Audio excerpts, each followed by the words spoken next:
हो रही है। तो अगर हम बात करते हैं पहली वाली फिगर को ध्यान से देखो, सिंक्रोनस मोटर का जो रोटर होता है आपको पता है, हमने देखा है अच्छा खासा हाई डायामीटर होता है, और अगर डायामीटर छोटा भी होता है जैसे सिलिंड्रिकल रोटर है तो उसकी एक्सियल लेंथ काफ़ी होती है। तो बहुत ही ज़्यादा बल्कि हम लोग रोटर का इस्तेमाल करते हैं सिंक्रोनस मोटर के अंदर। अब क्योंकि इतना हैवी रोटर होता है, तो हैवी रोटर यानी कि रोटर जो होगा वो काफ़ी ज़्यादा हैवी है, और हैवी का मतलब हाई इनर्शिया, सिंपल सा लॉजिक है, जितना ज़्यादा हैवी उतना ज़्यादा हाई इनर्शिया होगा। अब हाई इनर्शिया का मतलब क्या होता है कि स्टेट चेंज करने में उतना ज़्यादा वो रेजिस्ट करेगा। यानी कि इनर्शिया का मतलब क्या होता है कि अगर कोई चीज़ का इनर्शिया हाई है, तो न्यूटन के हिसाब से या गैलीलियो की डेफिनेशन के हिसाब से कोई बॉडी अपने इनर्शिया अगर हाई है तो उसकी स्टेट चेंज करना, यानी कि अगर चल रही है तो कंटिन्यूसली चलेगी, रुकी हुई है तो कंटिन्यूसली रुकी रहेगी, उसको रुकने से चलाने में और चलाने से रोकने में अच्छी खासी अमाउंट की एनर्जी की ज़रूरत पड़ती है।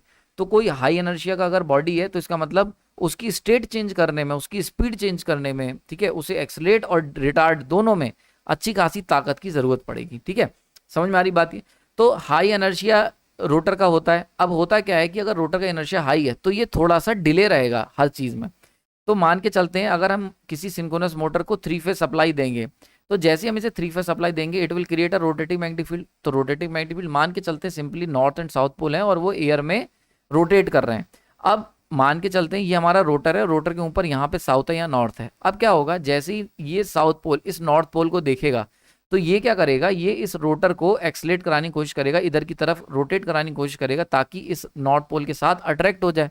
तो अट्रैक्शन के चलते रोटर अपने आप को राइट डायरेक्शन में मूव करने की कोशिश करेगा। तो मान के चलते हैं रोटर राइट डायरेक्शन मूव कर गया, लेकिन जब तक ये राइट डायरेक्शन में मूव करेगा क्योंकि इसका इनर्शिया बहुत हाई है तो ये जरा बहुत ही हिल पाएगा, तब तक ये नॉर्थ पोल जो है वो घूम के यहाँ पर आ जाएगा। क्यों? क्योंकि नॉर्थ पोल की अगर हम ये जो रोटेटिंग मैग्नेटिक फील्ड है RMF, it is just an effect. ये क्या है, ये केवल एक इफेक्ट है मैग्नेटिक फील्ड का। शुरुआत के लेक्चर्स में मैंने बहुत डिटेल में चर्चा करी थी। तो it is just an effect, यानी कि एक्चुअल में कोई मैग्नेट नहीं घूम रही है, ये एक इफेक्ट क्रिएट कर रहा है। अब इफेक्ट है तो मतलब इसका इनर्शिया कितना है, इसका इनर्शिया है 0। तो ये तो कितनी भी स्पीड पे चलाई जा सकती है।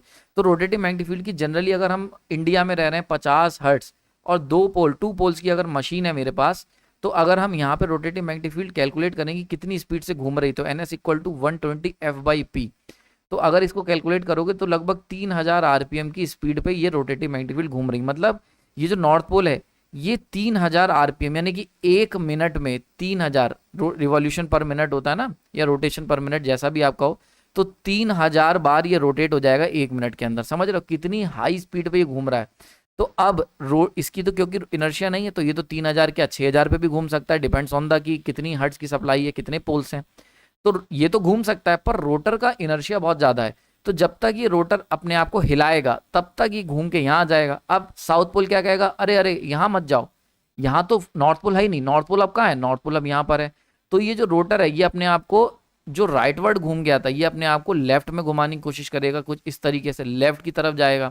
अब जब तक ये लेफ्ट में पहुंचेगा तब तक ये नॉर्थ पोल घूम के यहाँ पर आ जाएगा। तो ऐसे में क्या होगा, रोटर जो होगा वो लेफ्ट और राइट घूमता रहेगा। समझ में आ रही बात ये।